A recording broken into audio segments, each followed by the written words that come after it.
rates and where we go from here. So first thing to explain is the canary in the coal mine. This is something I pinched from my last place, actually, but the miners used to take down a little canary, poor thing, in a cage into the mines, and when the canary dropped off its perch and carked it, they knew that there was poison gas in the mine and they needed to get the miners out before everybody died. So the analogy is that the canary in the coal mine, the complaints are the way to spot that something isn't quite right in the world of service provision, and it's an opportunity to address it and to do something now before it becomes a serious problem. So that's why we call them the canary in the coal mine. They are your pre-warning system, if you like, and it's why a positive complaints culture is really important.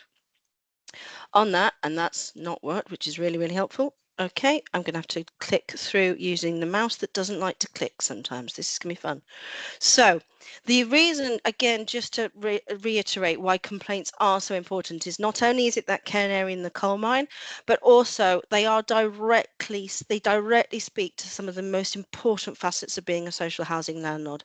So the mission statement, all social landlords have got a mission statement. Your complaint system is an unfiltered source of insight direct from residents about whether or not you are on mission, you are on track, or whether something is starting to go wrong, and or whether what is being done within the service is actually in line with the mission statement. You see a lot of mission statements, but then if you actually look at the practice, does that reflect the mission statement? Complaints are an opportunity to get that sense of whether that's true.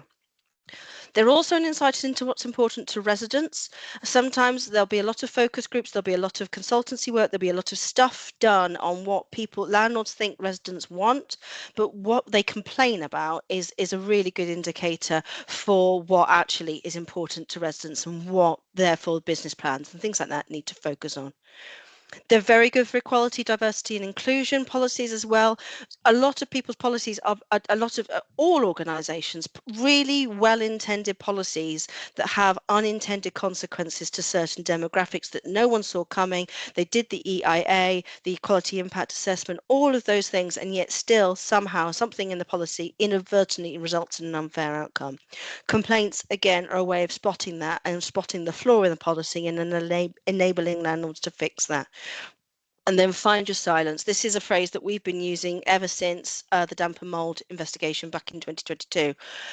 There are demographics and there are people who, because of their background, how they came into social housing, where they used to live, what regimes might have been in the situation, who do not feel safe to say anything. And looking at the demographics of complaints and comparing that to the demographics of who's living in social housing is a way of finding silence. Who is not speaking up and saying something? Are there particular gaps in what people are saying? It's an opportunity to find the silence. And then finally, obviously for senior management within social housing, it's regulatory risk, financial risk and reputational risk. Again, it's the canary. It's the chance to spot that something is happening that could end up breaching regulations, could end up breaching financial controls, is going to seriously damage the reputation of a landlord if not gripped, and complaints are a chance to spot that and find it and sort it out.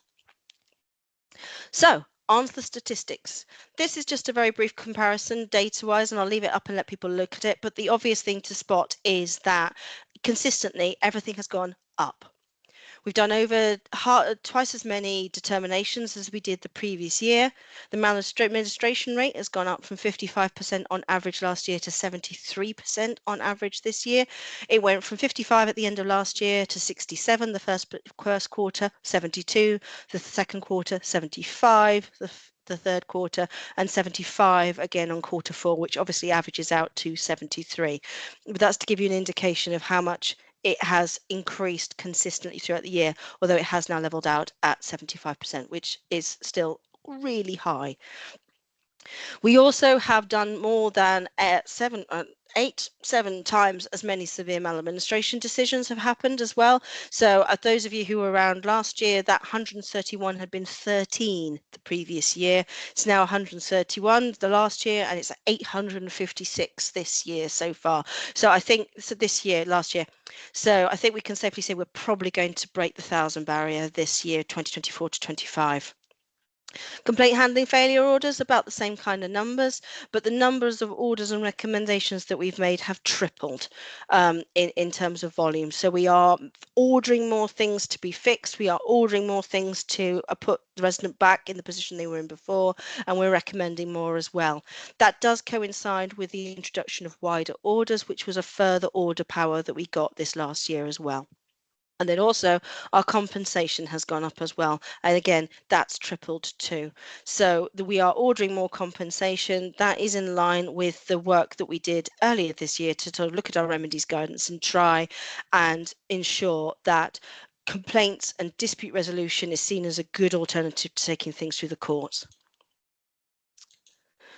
So trends in complaints again. So there were 271 individual reports published this last year. So that means that 271 landlords had 5 findings or more made against them in the financial year, and therefore we published an individual report on their performance.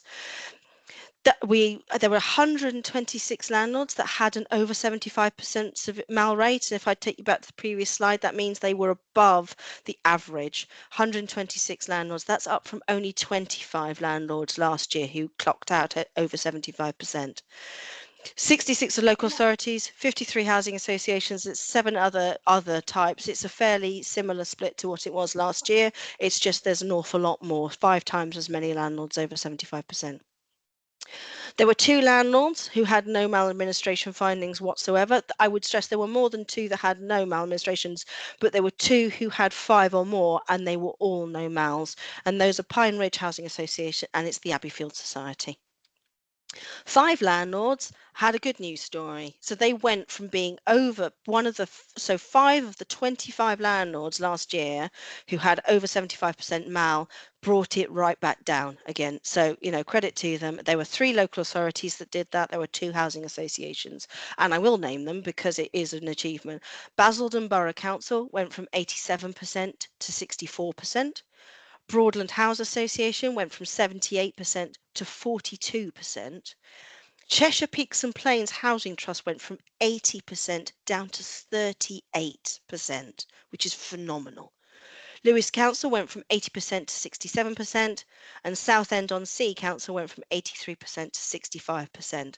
So, looking for landlords who've managed to turn things around, those 5 are to be talked to. Size and type wise, the housing associations were responsible for 499 severe maladministration findings, so about half, so about what we'd expect, and their mal rate was 71%, so they were below the average. Local authorities, however, 347 severe mals, so fewer severe mals, but the mal rate overall was 78%, which is higher than the average. The big stat was that large landlords, which we define as over 10,000 homes, 753 of the 856 severe maladministration decisions were against landlords who had more than 10,000 homes. And they accounted for pretty much all of the complaint handling failure orders that we issued. Categories of complaints, exactly the same kind of distribution as last year. There were no big shakers and no big movers. Property condition still accounts for approximately a third of the complaints that are made, closely followed by complaints handling, and then you have antisocial behaviour. I've listed them all in there just so you can see the range, but that diagram looks pretty similar to the diagram that we did last year. It's just the numbers are significantly higher. Sorry, my mouse is refusing to click. Can you tell? The category maladministration rates, we've just focused in on the top 4 that are the ones that we want people to really pay attention to. So property condition, 73% mal rate. It was 54% last year. So that gives you an indication of just how much property condition, perhaps unsurprisingly, given it's the largest category of complaints, mirrors what we saw from the mal rate last year to the mal rate this year. So 54 up to 73. National mal rate was 55 up to 73. So there you go. So the big number there, though, is that 1 in 10 of the property condition complaints that we made a decision on, we found severe maladministration in what was happened. That is up quite significantly from only 3% the previous year. So again, 1 in 10 of our findings on property condition was severe maladministration. Complaint handling, it was 76% last year, it's now up at 84%, and the severe mal rate is around the same. It was 4% last year, it's now 6%. Health and safety, that's still comparatively low, although 62% isn't great, but it's comparatively low. That's up from 52% last year, and again, the severe mal rate was 3% last year, it's 5% this year. So it's gone up, but not significantly. The big one is information and data management. Now, this isn't massively complained about, but it's obviously a key part of our knowledge and information management report, and we saw significantly more complaints about it this year than we did the previous year. So there were only 88 in 22-23. There were 451 this year. And the mal rate on the 88 was 79%, which was really, really high back when the average was 55. And this year it's up at 90%. However, the good news is the mal rate, the severe mal rate.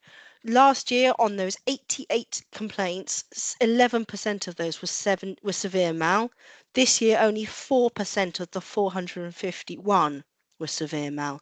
So we're seeing more of them, but when we are looking at them, they are nowhere near as badly handled as they have been previously, which is a really good story. Then we're going to get to the regional headlines, and this is where everybody south of the Watford Gap groans and everybody north of the Watford Gap cheers, basically.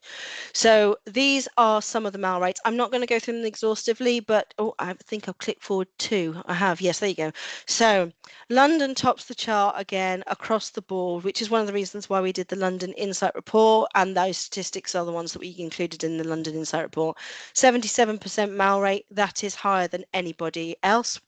The property condition rate was higher than everybody else. The ASB rate is higher than everybody else, and the severe mal rate is higher than everywhere else. You've then got broad variations, but roughly the south, east, and then the southwest are second and third respectively, and you can see those numbers there. I'll just pause and let you read them through while I have a bit of a cough. Apologies.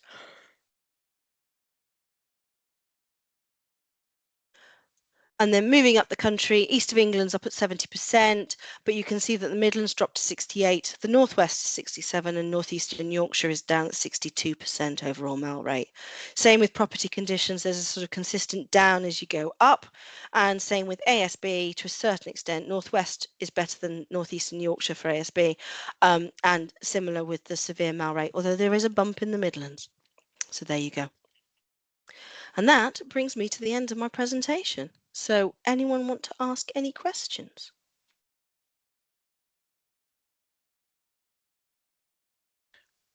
We've got one in the chat, Rebecca, and then we'll go through and anybody who's raised their hands, I'll come to you. Okay. So Claire Reid has asked, does the increase in complaint volumes reflect the backlog of case investigations at HOS? No, not entirely. No, we are getting more cases coming in through the doors, and we are also making more determinations because we have more staff. So it's a mixture of more people are approaching the system. And if you look at landlords' individual complaints and performance reports, you can see that at a landlord level as much as it is at a HOS level. And then also, yes, we are making more decisions, but we are also getting more decisions every single year as well. Well, I didn't publish the duly made rate for this financial year compared to last financial year because we changed the counting rules this year, so you can't compare apples with pears, but we received more in this financial year than we did the previous year, so it's everything is increasing through the system. Okay, thanks, Rebecca. Daniel, would you like to unmute yourself and ask your question? Yeah, hi guys. Sorry, just could you just go through those names of those good news stories again? I just want to take a note of them. Absolutely. No, always happy to advertise the good. Basildon Borough Council, Broadland Housing Association, Cheshire Peaks and Plains, Lewes Council, and Southend-on-Sea Council. Okay, if I'm really clever, I'll manage to copy and paste my notes. No, it won't let me. It won't let me. And put them in the chat, but we can put them in the chat. Yeah, that'd be great. Just we might try and reach out to them, pick their brains potentially. Thank you. No problem. Thanks, Daniel. I think Will, would you like to ask your question? Yeah, thanks for that, Rebecca. That was really helpful. I wondered if there was any details or data in regards to the total number of complaints a landlord has received per year from like the regulator, the TSMs, and then how many of those end up going to the ombudsman. So for my review, when I'm looking at where we're at as a landlord, how many complaints have we received compared to some of our peers that are similar size, to how many of those ended up being escalated to the ombudsman, because the percentages for the maladministration rate obviously only considers what gets investigated by the ombudsman, but those that have maybe been completed with as part of that stage 1 and stage 2 process, I think would be quite helpful to be able to see, to get an understanding of exactly how well are we performing. Although maybe our maladministration rate in my organization might be high, we might not actually be having as many people go to the ombudsman, because we might be able to be dealing with them in stage 1 and stage 2, which may help us with our improvements and being able to identify the exact areas we need to address that are going to the ombudsman. I completely agree. This is just the tip of the wedge, and it's why we are really clear that we're only reporting on the numbers that come to the Housing Ombudsman, because absolutely you could have a really high ombudsman maladministration rate because only the cases where genuinely they've been mishandled during the complaints handling by the landlord are coming to us, and therefore obviously we're more likely than not on those to go, you didn't get that right, because it's been challenged the whole way through. So a good complaint it's why we talk about indicators rather than these are key performance indicators, because it only tells part of the story. One of the reasons that we've asked landlords to do their complaints and performance report, I never get the title of that right, but it's the report that the code mandates now, is we really want landlords to publish their data about what they're handling in stage 1, stage 2, because without that, you are seeing through a keyhole to a picture behind a door, and you're only seeing part of it, and it doesn't tell the whole story. I have a dream, she says, thinking I'm probably shooting myself in the foot, but I have a dream that at some point we are going to be able to have the functionality where we can collect all the data in from the landlords on all their handling and then publish all of it and do most similar landlord comparisons. I mean, this is all not for year 1, 2, 3, or even 4 potentially, but to be able to pull it in and be able to do that proper comparison, because a good complaint handling culture looks like lots and lots of complaints in because people feel comfortable to raise it. A significant majority are handled at stage 1 and they go no further because everyone's happy with their answer. A proportion can and will be escalated to stage 2 because residents feel safe to challenge the outcomes, even if whether there's merit or not. They feel safe to do so, and then a proportion of those will come to the Housing Ombudsman, and those proportion will either be people whose expectations haven't been managed and they were it's not going to get anywhere, but they will also be the ones that have genuinely been mishandled during the landlord's process, and therefore we will find it. So for me, a potential good profile looks like lots and lots of down at the landlord level, relatively few up at the ombudsman, but a really high maladministration rate when it does come to the ombudsman, because actually that means that the process has worked before it got to the ombudsman. If you've got a really, really low maladministration rate and a high volume coming to the ombudsman, once you've got that profile sorted, and we've got the data sets to look at that, that means that a lot of people's expectations haven't been managed. Everyone's coming to the ombudsman at the end of the landlord process, and we're saying actually what happened was absolutely fine.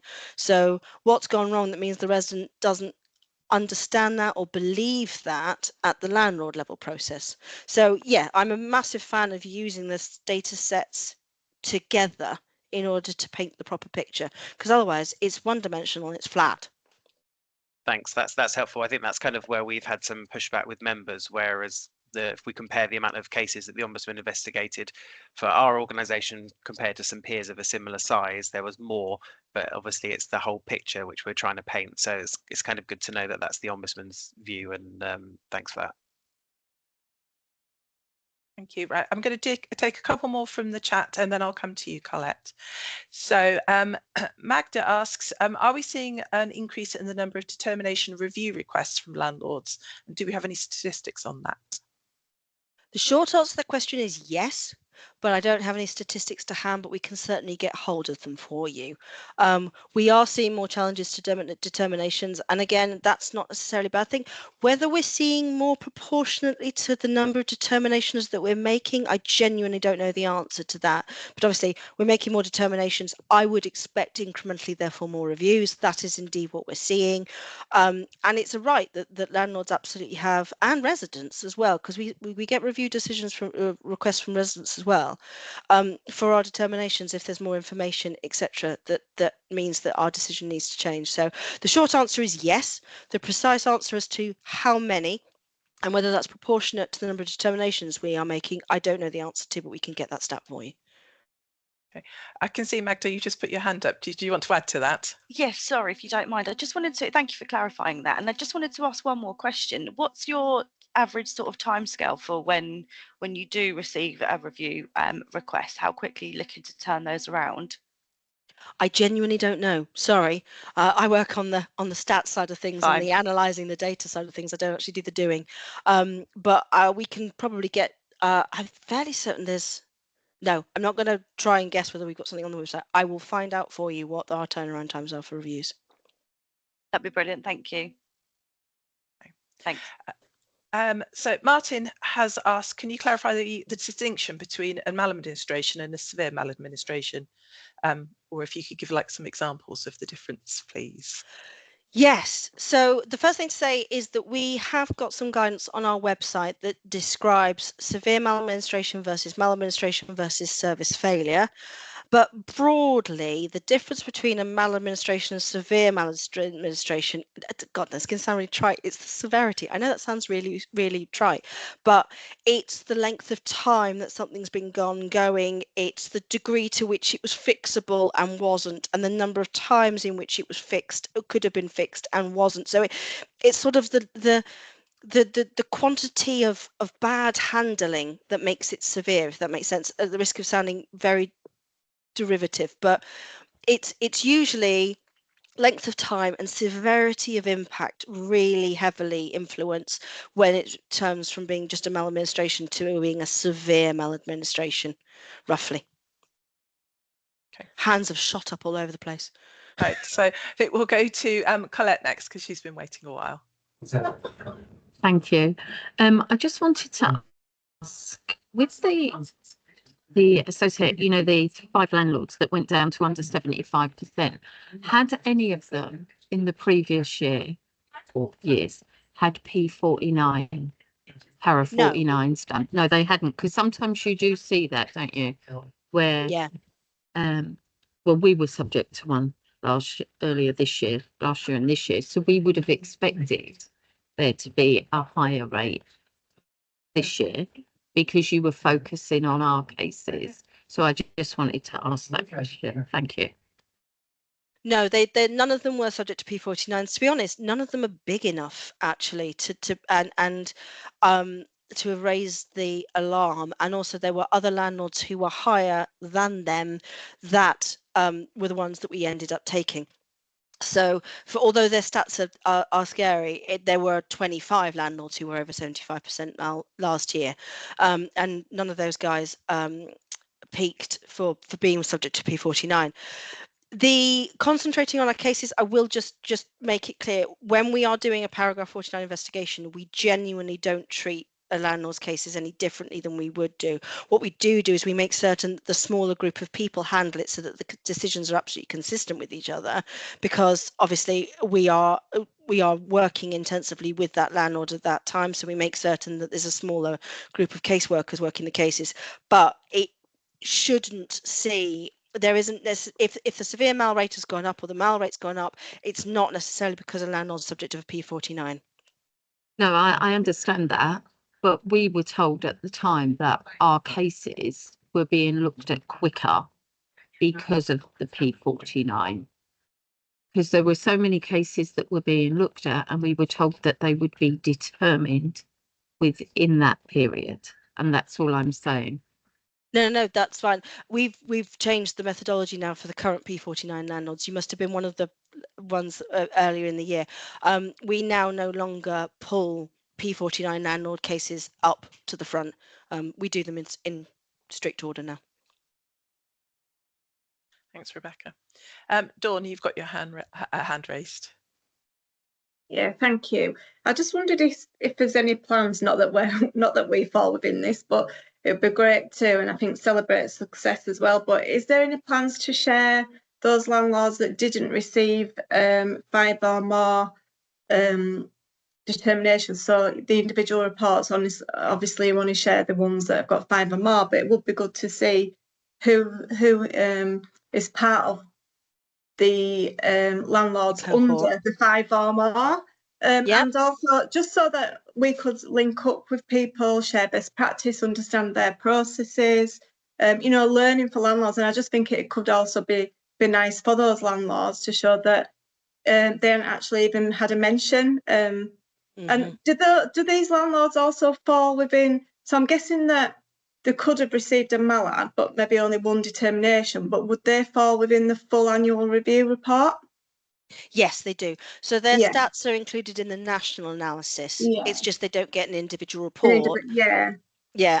And it's just that we set the bar at 5 findings because we found a couple of years ago one landlord had 1 determination with 2 findings on it, and they got a national headline as being the worst. And it was actually it was monumentally unfair.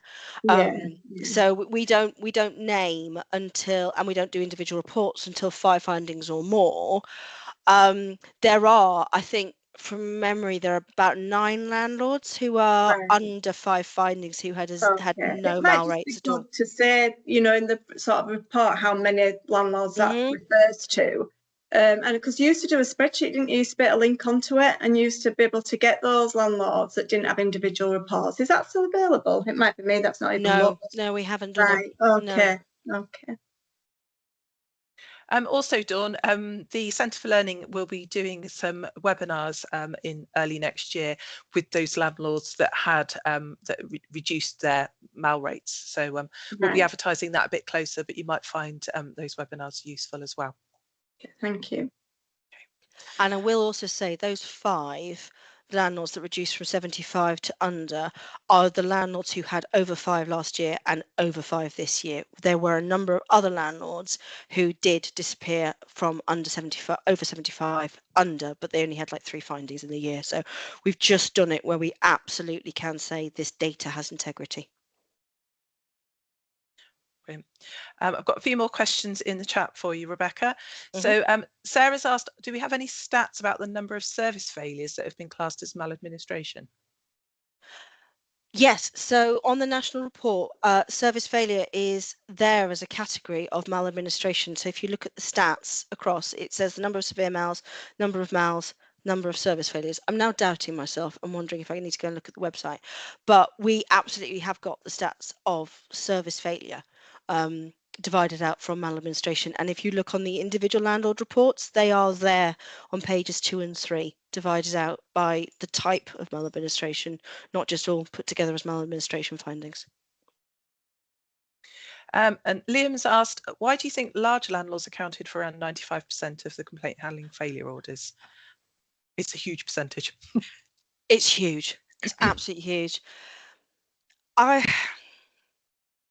It's a really, really tricky one to answer because it's difficult to say, is that just because there are so many factors as why people come to the housing ombudsman in the first place and therefore come to us when the complaints aren't progressing, and then we're not managing to progress them at investigation and we're chasing the landlord. So there's a fair few factors within that. One is just sheer volumes.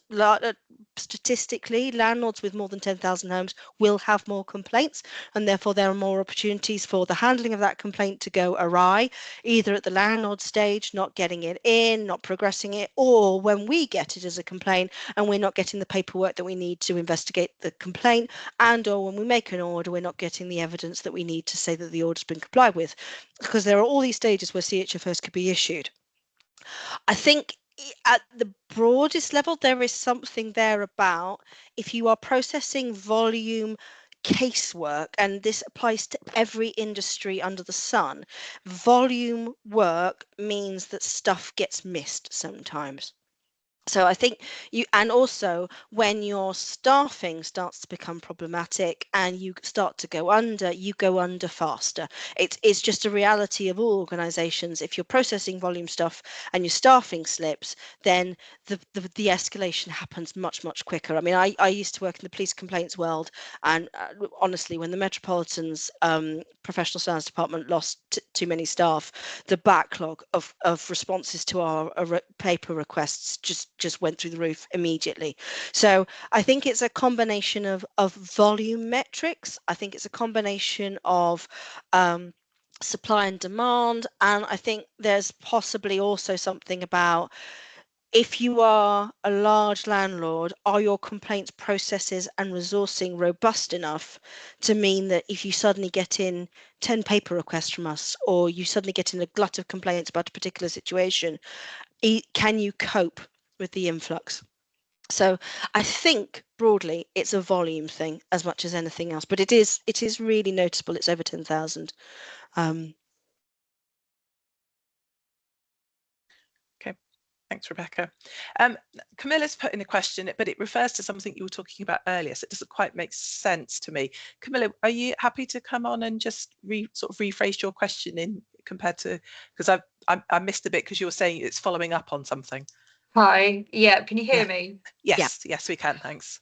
Yeah, it was referring to, so I was going to ask the question about if your complaint handling is better, so if final response letters are better, meaning customers don't feel the need to refer to HOS, then that could mean that only the dissatisfied customers refer, meaning a higher chance of overturn. So was there any consideration for that impact in the mail rate? So you spoke about the stage 1 and stage 2 complaints profile that you'd like to link up to HOS complaints to give that context. But we still see a high mail rate referred to as being negative. So is that because you don't currently have the stage 1 and stage 2 data? Yes, we don't. We haven't got the method to collect it at the moment, and we've the landlords have only started doing their complaints and performance reports this last year as a requirement for the code. So the data is there for people to assemble themselves as a data set. You know, you can go onto a landlord's webpage and pull off what their stats look like for stage 1, what the stats look like for stage 2, and what the numbers look like at HOS, and look at what that picture is telling you. I do, however, fully accept that not everybody can read numbers and see stories, if that makes sense, which is one of the reasons why I have a dream. I would really like to get to the point where we are reporting all the data all the way through and then telling what that story is in the interpretation. But yeah, the mail rate is what it is, but and you know the fact is that there are cases coming to us where we are turning around and saying this was really badly handled, and that truth doesn't go away.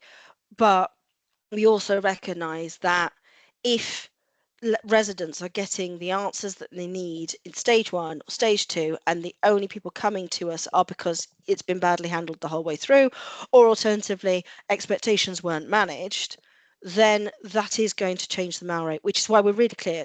We're reporting on the tip that comes to us. It's not the whole picture at all. Yeah, so in years to come, we may see it a bit different in terms of, you know, this is a really high mail rate, but actually it's for a good reason. Yeah, absolutely. And yeah, that sounds great. And it's one of the reasons why I'm really interested in exploring the statistics of the number of approaches to us per 10,000 homes as well, because again, we expect X complaints from the huge landlords, the over 10,000s, the over 50,000s. But if a landlord who's only got 1,000 homes has got the same kind of numbers coming to us, that's a reason to be looking deeper as well. And all of these numbers are just prompts for looking deeper. They're not bad or good. You can't do that. It's far too nuanced. That's great. Thank you. So I've got no more questions in the chat. Is anybody want to raise their hand for any other questions? If not, we will close the session today. Please, before you log off, we have a feedback evaluation, which Anthony's just popped into the chat. It would be really, I can see Anne, you've got your hand up. So do you want to ask your question, Anne?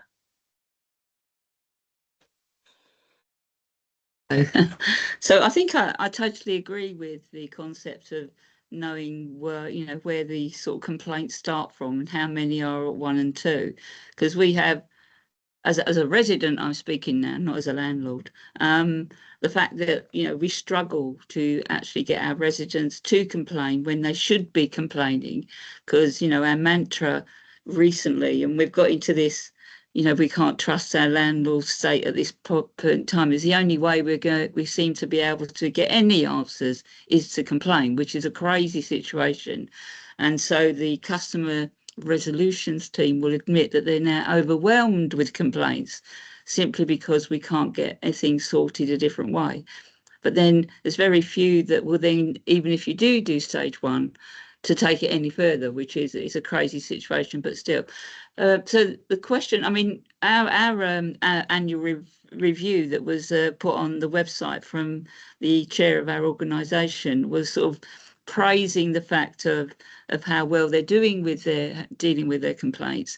And he ended his message by saying something like, and the reason why there are so many is because they've made it easier for us to complain, which I think is very good. Nothing to do with the new complaint handling code or anything like that, of course. But the other question I'd like is that, lucky enough, despite all of what I've said, we've only had one severe maladministration case that was a struggle to get through.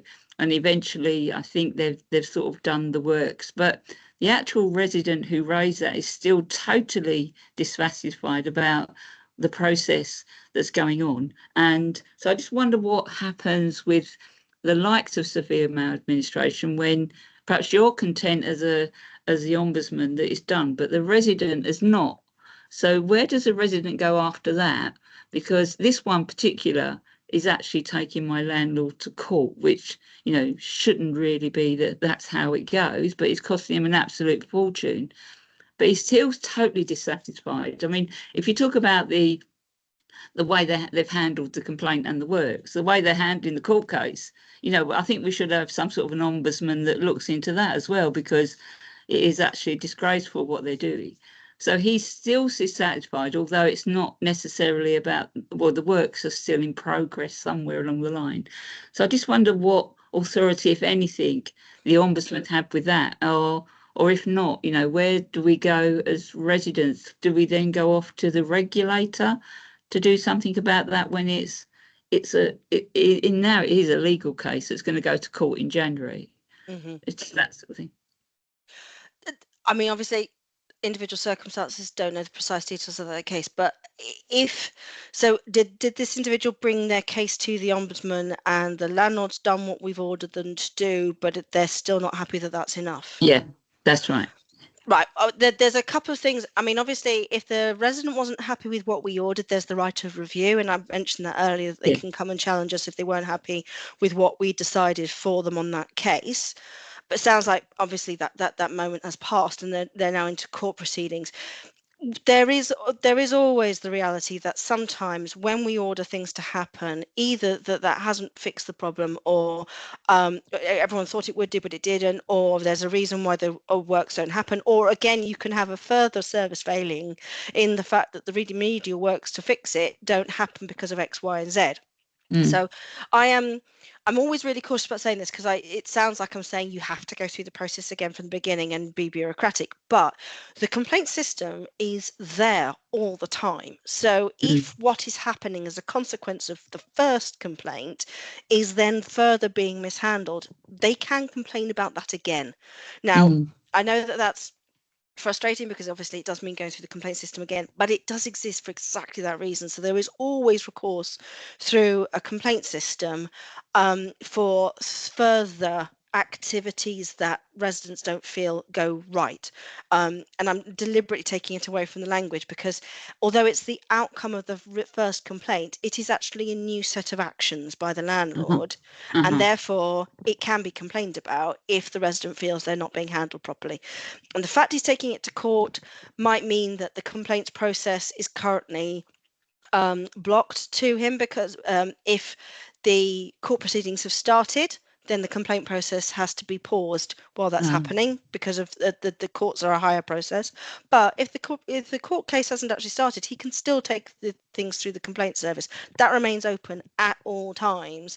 Part of the assessment and part of the exceptions is that you have to read the complaint and go, is that actually the same complaint we've already handled, or is it about a new thing? And if it's about a new thing, it can go through the whole thing again. Got you. Yeah. So I think in fairness, he's constantly coming back to yourselves to say this is not happening, that's not happening, and obviously it is the same thing. It's just that, as I say, it's got that far. Yeah. So we need someone really that comes in. I'm a bit concerned about where do we stand when it comes to the law, let alone anything else, because they've been allowed to delay. But it is obviously the same problem. But it's just now how they're handling any perhaps bigger compensation. Let's say. Yeah. But thanks anyway. Yeah. Thank you. Okay. No Thanks, Anne. So, anybody else got any questions before we finish up? Now's your chance to put your hand up.